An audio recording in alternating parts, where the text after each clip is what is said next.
Hello everyone, कैसे हैं आप लोग। और आज का वीडियो है कमेंट्स के ऊपर। तो आज मैं आपके बहुत सारे कमेंट्स पढ़ूंगी और रिप्लाई करूंगी और कोशिश करूंगी कि मैं बहुत सारे कमेंट्स कवर कर सकूं। तो स्टार्ट करते हैं आज का वीडियो। तो ये बहुत ही एक प्रॉम्प्ट वीडियो है, मतलब लाइक मैंने ऐसे कमेंट निकाल के नहीं रखे हैं, जस्ट मैं कमेंट पढ़ती जाऊंगी और रिप्लाई करती जाऊंगी। तो शुरू करते हैं। का है श्रुति ने कि can we connect once, I need help in deciding the school for my kid.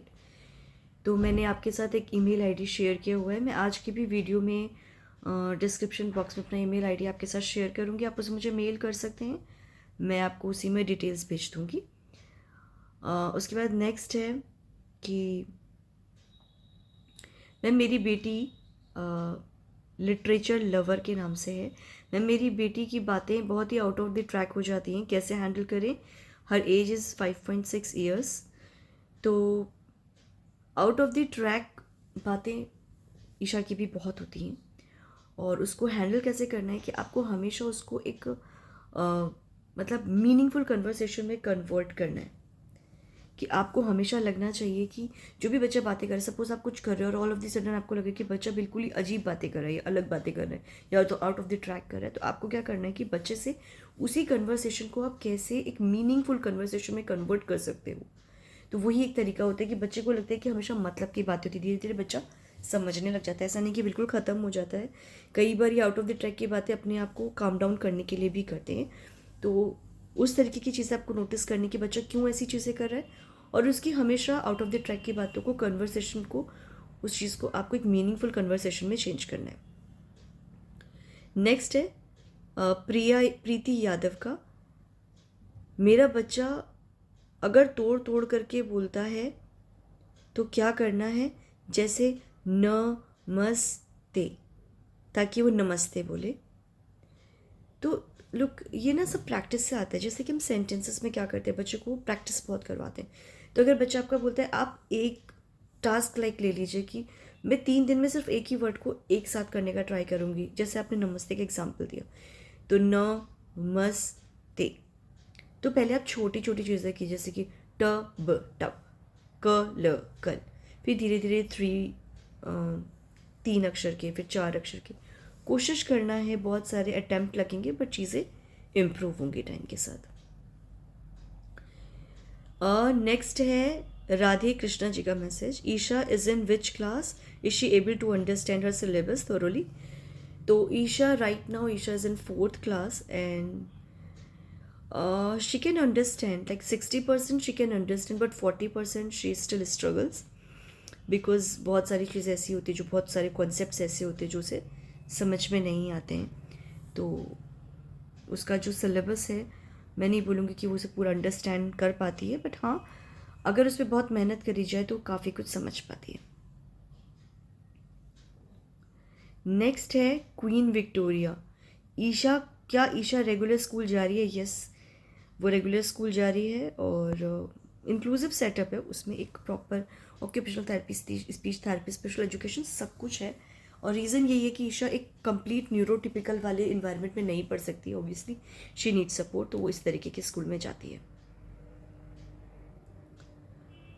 मेरा बेटा 5 साल का होने वाला है। ये रेणुका चौधरी जी का है। मेरा बेटा 7 साल का होने वाला है, लेकिन लैंग्वेज नहीं आई अभी तक, बहुत हाइपर एक्टिव है। तो मैं बोलूँगी कि पहले आप हाइपर एक्टिविटी पे काम कीजिए। जब बच्चा थोड़ा सा फोकस करेगा ना, तो लैंग्वेज पर ऑटोमेटिकली काम होगा। और मेरा क्वेश्चन ये है कि क्या आप स्पीच थेरेपी ले रहे हो? अगर ले रहे हो तो कहाँ से ले रहे हो? अगर बहुत टाइम हो गया तो मैं बोलूँगी कि आप थोड़ा सा चेंज करके भी देखिए। मैंने एक बहुत बड़ा वीडियो बनाया है स्पीच का, एक प्रॉपर मेरा एक प्लेलिस्ट है, आप उसको कीजिए, ट्राई कीजिए, मे बी थोड़ा बहुत वर्क कर जाए। है how about online virtual school ma'am, would love to know about your views on it. So मैंने इसके बारे में कई बार आपको बताया है कि ऑनलाइन स्कूल काफ़ी अच्छा है अगर आप बच्चे के साथ बैठ के उसके साथ काम करवा सको, और मैंने उसका कई बार आपके साथ शेयर भी किया हुआ है। और आई थिंक ये कमेंट शायद मैं अपने वीडियो में शेयर कर चुकी हूँ। अब मैं आती हूँ मैम आप कौन सा फ़िश ऑयल देते हो, तो मैं उसका लिंक आपके साथ शेयर करूँगी। मैं अमेज़न से ही ऑर्डर करती हूँ। मैं आपके साथ इसका लिंक शेयर करूँगी मेरे डिस्क्रिप्शन बॉक्स में, तो आप उस लिंक से उसे ऑर्डर कर सकते हो। नेक्स्ट है प्रदीप कौर का। मैम जब ईशा का फर्स्ट टाइम डायग्नोसिस हुआ था तो वो किस लेवल का था और अब उसका डायग्नोसिस क्या है? तो रिसेंट मैंने उसका डायग्नोसिस नहीं कराया। उसका सबसे पहले जो डायग्नोसिस था वो उसका डायग्नोसिस ADHD और ऑटिज़म, माइल्ड ऑटिज़म था। अभी उसका जो सबसे जो मतलब मेरा लेटेस्ट है उसमें उसका एस्पर्गर है और SPD उसका मतलब कि लाइक सेंसरी प्रोफाइल उसका हमेशा हाई ही रहता है। तो ये उसका डायग्नोसिस था। नेक्स्ट है at what age, Simran Chopra का, at what age did Isha started imitating actions as in for example dance steps taught by the dance teacher in the school. So school में वो क्या करती है मुझे एक्चुअली में आइडिया नहीं है, but because I am a dance teacher I can tell you this. जो ईशा स्टार्टिंग में जब डांस सीखती थी तो एक्शंस इमिटेट करना is a different thing, dance step imitate करना is a different thing. Because dance step में आपके बहुत सारे एक्शंस, फुट का भी एक साथ होता है, हैंड का भी एक साथ होता है, फेशियल एक्सप्रेशंस भी होते हैं, लिपसिंग भी होती है। So it is too much, dance बहुत कुछ चीज़ें डिमांड करता है, बट एक्शन इमिटेटिंग उसका आई थिंक आ गया था। एक्शन इमिटेटिंग में उतना इशू नहीं होता था। ऑब्वियसली जो एज होती है उस अकॉर्डिंग नहीं आया था, बट उसका लेट आया था। और डांस का जो अब Isha can imitate anything, dance में भी काफ़ी अच्छा इमिटेट करती है। नॉट अ फेशियल एक्सप्रेशन तो बहुत डिफ़िकल्ट होता है बच्चों का आना, बट क्योंकि जब तक वो भाव नहीं समझेगी और भाव को समझने से ज़्यादा उसके एक्सप्रेशंस आना, इट विल टेक टाइम। तो अभी ईशा डांस स्टेप के सारे स्टेप्स कॉपी कर सकती है, एटलीस्ट मेरे कर पाती है, यूट्यूब में जो वीडियोज़ देखती है उनके कर पाती है। डांस स्कूल में क्या करती है ये मुझे एग्जैक्टली आइडिया नहीं है, डांस टीचर के साथ वो कैसा करेगी मुझे नहीं पता, बट अभी घर पे काफ़ी अच्छा करती है। आपने वर्तिका ने पूछा है मुझसे कि आपने स्पीच थेरेपी किस एज में ली मैम? ओके, तो मैंने इसकी स्पीच थेरेपी कई बार ली। पहले तो मैंने 2.25 साल में ली थी, फिर मैंने 3.5 साल में ली थी, फिर मैंने उसकी 5-6 साल में भी उसकी चली है, 6-7 साल तक मैंने उसकी ली है जब वो 6-7 ईयर्स की थी। फिर उसके बाद कोविड आ गया था तो मैं नहीं ले पाई थी उसकी, तभी से उसकी थेरेपीज़ बंद हो गई थी। ओके, नीलम का क्वेश्चन है कि आपकी बेटी कितने मंथ्स की है और आपने कुछ टेस्ट किए थे क्या सेकेंड बेबी के लिए? उसके ऊपर भी एक वीडियो बनाओ। ओके, सो नीलम, इसके ऊपर मैं वीडियो बनाऊंगी। I think it will take time. इसका वीडियो मैं बहुत आराम से बनाऊंगी। और जो मेरी अभी छोटी है वो 10 महीने की है, तो शी इज़ क्वाइट यंग, तो इसका वीडियो मैं आराम से बनाऊंगी और इसके बारे में आपसे आराम से बात करूंगी। तो ये एक कंप्लीट वीडियो की चीज़ है, तो मैं इसके बारे में आपसे वीडियो में ही बात करूंगी। प्लीज़ फिजिट टॉय का लिंक शेयर कीजिए। देखिए फिजिटी टॉय मैंने ईशा के बहुत सारे लिए, आपको कौन से एग्जैक्टली फिजिटी टॉय चाहिए आप मुझे वो बता दो, मैं आपके साथ लिंक शेयर करूंगी। आपने, वर्तिका ने मुझसे पूछा है आपने कोई मेडिसिन दी है या सप्लीमेंट दी है, please share a video. Okay Vartika, मैंने इसके ऊपर पूरा एक वीडियो बनाया हुआ है कि मैं कौन से सप्लीमेंट्स देती हूँ। मेडिसिन मैं उसे नहीं देती हूँ, मैं उसे सप्लीमेंट्स देती हूँ, तो मैंने उसके लिए ऊपर एक पूरा वीडियो बनाया है। If you want I can share the video link.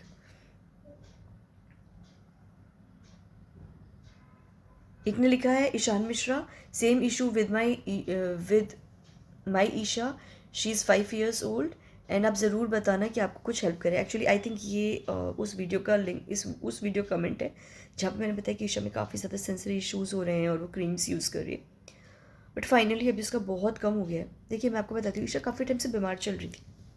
जब बच्चे बीमार होते हैं ना तो बच्चों का सेंसरी प्रोफाइल बहुत हाई हो जाता है, उसमें न्यूट्रिशन डिफिशिएंसीज बहुत हैं।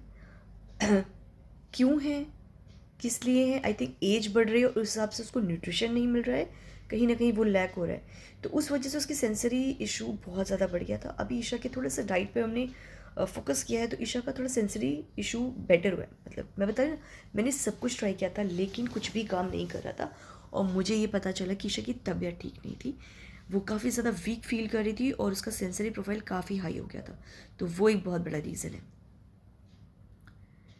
पूछा है दीप जी ने, hi dear, what do you think on screen time और audio? My 4 year only does if she has an audio video reinforcer, is that okay? Okay, तो दीप जी देखिए, स्क्रीन टाइम तो मैं ईशा को थोड़ा बहुत देती हूँ। देखिए कोई भी चीज़ ना, जैसे हम बोलते हैं शुगर नहीं देना है, ये नहीं देना है, ये नहीं करना है, देखिए लाइफ में बच्चों को हर चीज़ देनी है, हर चीज़ का एक्सपोजर देना है, कितना देना है ये आपको डिसाइड करना है। तो जैसे ईशा का स्क्रीन टाइम होता है, और कई बार मैं एजुकेशन के लिए भी स्क्रीन टाइम देती हूँ, बिकॉज कुछ कुछ ऐसे वीडियोस होते हैं जो बच्चों को बहुत वीडियो परसेप्शन वाले बच्चों को बहुत अच्छे से वीडियोस देख करके समझ में आता है। जब तक कि वो स्क्रीन टाइम किसी भी तरीके की रिपीटेटिव बिहेवियर में या फिर उसका किसी तरीके से बच्चे को इंटरटेन करने से अलावा कि कोई और चीज़ में इफेक्ट कर रहा है, लाइक बहुत ज़्यादा देख रहा है बच्चा, आइज़ में इफेक्ट कर रहा है, या फिर बच्चे का सेंसरी प्रोफाइल बहुत हाई हो रहा है, या सेम रिपीटेड बिहेवियर आ रहा है, तो मैं बोलूँगी स्क्रीन टाइम आप मत दीजिए। लेकिन मैं ईशा को देती हूँ, करीबन ईशा का स्क्रीन टाइम पूरे दिन भर में 45 मिनट्स का रहता है, मिनिमम 45 मिनट्स का रहता है। ये कभी कभी 1 घंटा भी होता है, बिकॉज ईशा को भी इंटरटेनमेंट चाहिए। तो कई बार जब हम उसे टाइम नहीं दे पाते हैं, और वो कई बार मुझे कहती भी कि मम्मा स्कूल से आने के बाद उसका हाफ एन आवर का प्रॉपर स्क्रीन टाइम होता है, और वो कहीं ना कहीं मुझे ऐसा लगता है कि दैट इज़ ओके, मतलब फॉर मी, तो ये मुझे ठीक लगता है। कुसुम जीटी को भी सीवियर ऑटिज़म है, उसको टचिंग की बहुत ज़्यादा प्रॉब्लम है, यूट्यूब से होम थेरेपी स्टार्ट करी। मैम आपने राइस के साथ कौन सी दाल मिक्स करी है, और कितने दिन तक टच कराना है राइस की एक्टिविटी करने के दिन? आई मीन आपके कहने का मतलब है कितनी बार राइस टच दिन में कराना है और कितने टाइम तक कराना है, ड्यूरेशन कितनी होनी चाहिए? तो समझिए अब तो मैंने वो एक्सरसाइज छोड़ दिया, बट ये टचिंग वाला जो, देखिए यूट्यूब से सिर्फ मत इन्फॉर्मेशन लीजिए, मैं आपको एकदम सही चीज़ बता रही हूँ। आप एक बार ऑक्यूपेशनल थेरेपी से मिल लीजिए, क्योंकि ना हर बच्चे का प्रोफाइल अलग होता है, तो बहुत इंपॉर्टेंट है कि एक बार आप किसी ऑक्यूपेशनल थेरेपिस्ट से मिल लीजिए। ईशा का जो था, मैं दिन में 3 बार कराती थी, ये डिपेंड करता है बच्चा कितना टॉलरेट कर रहा है। तो ईशा जो है 2 से 3 ही मिनट टॉलरेट करती थी, और दिन में 3 बार करती थी, और मैं करवाती थी। और दाल मैंने कौन सी मिक्स करी, आप कोई भी दाल मिक्स कर सकते हैं, तो ऐसा कुछ नहीं कि स्पेसिफिक दाल है, राइस के साथ डिफरेंट तरीके की दाल सब मिक्स करते हैं। ने लिखा है कि मैम आप कौन से स्टेट में रहते हो, आई मीन आपने थेराप्यूटिक म्यूज़िक कहाँ से लिया है, ये मैं अंडरस्टैंड नहीं कर पा रही हूँ, बट आई मीन आप मुझे शायद ये पूछना चाह रही हो कि थेराप्यूटिक म्यूज़िक मुझे कहाँ से मिला। मुझे उसके ऑक्यूपेशनल थेरेपिस्ट ने दिया था। ईशा नहीं सुनती है, उसके लिए यूज़फुल नहीं रहा, पर मुझे नहीं लगता कि ये ऐसा सबके साथ होता होगा, बहुतों के लिए बहुत यूज़फुल होता होगा। तो मुझे ना इसकी ऑक्यूपेशनल थेरेपी ने दिया था, और क्योंकि वो बच्चे का स्पेसिफिक चेक करके एक प्रॉपर थेरापेटिक म्यूज़िक देते हैं, तो ये आपको कोई, मुझे नहीं मिला यूट्यूब में, और ना मैं यूट्यूब से ट्राई करना चाहती हूँ। येस, एक और चीज़ बताती हूँ आपको, अगर बच्चे को ऑडिटरी इश्यूज़ है ना, तो बच्चों को नेचर का जो नॉइस होता है ना, लाइक पानी की आवाज़ें, साउंड वेव्स जो होती हैं, वेव्स मतलब लाइक सी की जो होती हैं, जो समुद्र की आवाज़ें होती हैं, वो आवाज़ें, चिड़ियों का चहचहाना, ये सब चीज़ें बहुत काम डाउन करती हैं। तो अगर आपको चाहिए ना, तो आप ये चीज़ यूज़ कर सकते हो, ये आपको बहुत हेल्प करेगी, तो it will work like a therapeutic music.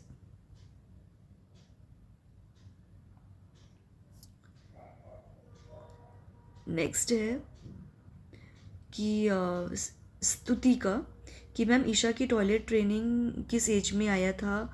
My daughter is 3 year 8 months now, मैं 1.5 year से ट्राई कर रही हूँ, she still can't indicate when I take her time to time for susu. She sometimes does, but she can't indicate. Potty is regular because I take her potty at the same every day.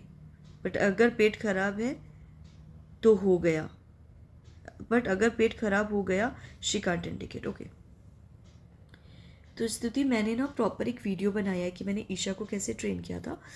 Isha की training 2 दिन में हुई थी। It is a coincidence, ऐसा कुछ नहीं कि मैंने बहुत ही तोप काम किया था, ये एक कोइंसिडेंस है कि ईशा की ट्रेनिंग दो दिन में हुई थी, और ईशा की जो पॉटर ट्रेनिंग है वो लगभग 5.5 साल में हुई थी, मतलब इट्स टू लेट। बट मैंने आपके साथ इस चीज़ के ऊपर पूरा एक वीडियो बनाया है, अगर आपको चाहिए तो आप एक बार चेक कर सकते हो, नहीं तो मैं लिंक शेयर करूँगी अगर आपको वीडियो नहीं मिलेगा तो। मैंने प्रॉपर वीडियो बनाया था कि मैंने कैसे ईशा का किया था, तो I will share that link. एक ने मुझसे पूछा है, मैं नेम नहीं पढ़ पा रही, am sorry, what was Isha age when you found Isha autistic. तो आई थिंक, देखिए पहले ना ईशा को कोई ऑटिस्टिक नहीं बोलता था। मैं आपको बताती हूँ कि ये ऐसा नहीं कि उन्हें पता नहीं कि ईशा ऑटिस्टिक है, उन्हें पेरेंट्स का एक एक पैसा लेने के लिए ना आपको बहुत ये रखते हैं कि नहीं नहीं ऑटिस्टिक तो नहीं लग रही, तो आपको लगता है ये आदमी ना सही है क्योंकि मेरी बेटी को ऑटिस्टिक नहीं बोलता है, तो मैं इसी के साथ जुड़ी रहूँगी। तो आप ना बहुत ही उस आदमी पे बहुत कॉन्फिडेंस, बहुत फेथ करते हो। ये एक अलग लूप होल है। तो ईशा स्टार्टिंग से उसकी स्पीच इतनी डिले थी कि नॉर्मल तो नहीं था। ईशा का 3.25 साल में मुझे पता चला था, उन्होंने बोला था कि सेंसरी है, बट आई डिसएग्री हूँ, वो उस समय ऑटिस्टिक ही थी। और लोग टर्म्स मैटर नहीं करते, प्लीज़ ये टर्म्स से ना कभी भी वो मत होइएगा कि अरे मेरे बच्चे को ऑटिस्टिक बोल रहा है। क्या ही फ़र्क पड़ता है, एसपीडीओ तो भी काम करना है, ऑटिस्टिक को तो भी काम करना है, एडीएचडी तो भी काम करना है, और तीनों तो भी काम करना है। क्या ही फ़र्क पड़ता है, कोई फ़र्क नहीं पड़ता। सो डजंट मैटर। नेक्स्ट, ये मुझे सुजान ने लिखा है, you have everything, you are so lucky, then आप हमेशा वरीड क्यों रहते हो? ओके, पहले मैं आपको बता दूं कि मैं वरीड हमेशा नहीं रहती हूँ, और कुछ टाइम ऐसा होता है जब आप वरीड होते हो। क्यों नहीं हो गया वरीड? यू हैव एवरीथिंग, तो मैं आपसे पूछना चाहती हूँ आप क्या जानते हो मेरी ज़िंदगी के बारे में? Yes I have everything. हर एक के पास बहुत कुछ है, जो मेरे पास नहीं है वो शायद आपके पास होगा, जो आपके पास नहीं है शायद मेरे पास होगा। पर आप ना मेरे 10 सेकेंड या 10 मिनट देख करके दिन के, यू कांट जज मी कि मेरे पास सब कुछ है, मेरे पास दुनिया की सारी खुशियाँ हैं। Okay, so everybody is living very difficult life. ऐसा नहीं कि जिसके बच्चों में ऐसा है वो डिफ़िकल्ट लाइफ जी रहे हैं। बहुत सारे लोग हैं जो मुझसे बहुत ज़्यादा मुश्किल ज़िंदगी जी रहे हैं, एंड आई एग्री। मैं हमेशा वरीड क्यों रहती हूँ? मैं हमेशा वरीड नहीं रहती हूँ, पर मैं कुछ टाइम वरीड ज़रूर रहती हूँ। क्यों रहती हूँ मैं आपको बताती हूँ क्यों रहती हूँ। क्योंकि मैं मेरी बेटी को बेसिक चीज़ों में स्ट्रगल करते हुए देखती हूँ, क्योंकि मुझे उसके फ्यूचर की चिंता होती है, क्योंकि मुझे लगता है कि मेरे बाद क्या, तो मैं वरीड क्यों नहीं रहूँगी? This is so basic thing. No कि मैम आपने ईशा की लैंग्वेज की थेरेपी कहाँ से ली थी? आप प्लीज़ शेयर करो। मैं नोएडा में ही रहता हूँ, और कौन से थेरेपिस्ट से लिया था उसका बहुत अच्छा लेवल है। तो मैंने इसका शायद आपको मेल में रिप्लाई कर दिया था। और एक और ऐसा कमेंट था, मुझे नाम एग्जैक्टली नहीं याद है, बट वो कमेंट था कि मेरा बच्चा बहुत ही औसम है पढ़ाई में, और उसकी जो लैंग्वेज है वो उतनी अच्छी नहीं है। क्या लैंग्वेज एक लेवल के बाद क्या बहुत इम्प्रूव हो जाती है, या फिर क्या मेरा बच्चा बिल्कुल नॉर्मल बच्चों की तरह बात कर पाएगा? तो मैं आपको बताऊं, मैं अपने कैमरे में ना बच्चे का वीडियो देख रही हूँ, बिकॉज मुझे ऐसे में से सुला के आई हूँ ना, तो घर पर मैं वही चीज़ चेक कर रही हूँ। तो मैं आपसे ये बोलूँगी कि अगर आपका बच्चा इतना ब्रिलियंट है तो आप लैंग्वेज की चिंता मत करो, लैंग्वेज तो आई जाती है। क्या नहीं आता है? बहुत सारी चीज़ें हैं। अगर बच्चे में अंडरस्टैंडिंग है, अगर बच्चे में स्पीच थोड़ी बहुत है, अगर बच्चा ठीक ठाक बोल लेता है, वो न्यूरोटिपिकल की तरह होगी या नहीं ये नहीं पता मुझे, लेकिन वो अपनी लाइफ बहुत अच्छे से बिता सकता है। उसके पास इतनी लैंग्वेज होगी, वो अपना काम करवा सकता है, काम कर सकता है, इंडिपेंडेंट हो सकता है। That's it, this is what matters, right? तो बहुत सारी बातें कर ली मैंने आज, मैंने बहुत सारे कमेंट्स पर रिप्लाई किया है। आई थिंक मैं और कमेंट्स का नेक्स्ट टाइम रिप्लाई करने की पूरी कोशिश करूँगी। तो आज के लिए इतना, हम फिर मिलेंगे, बाय।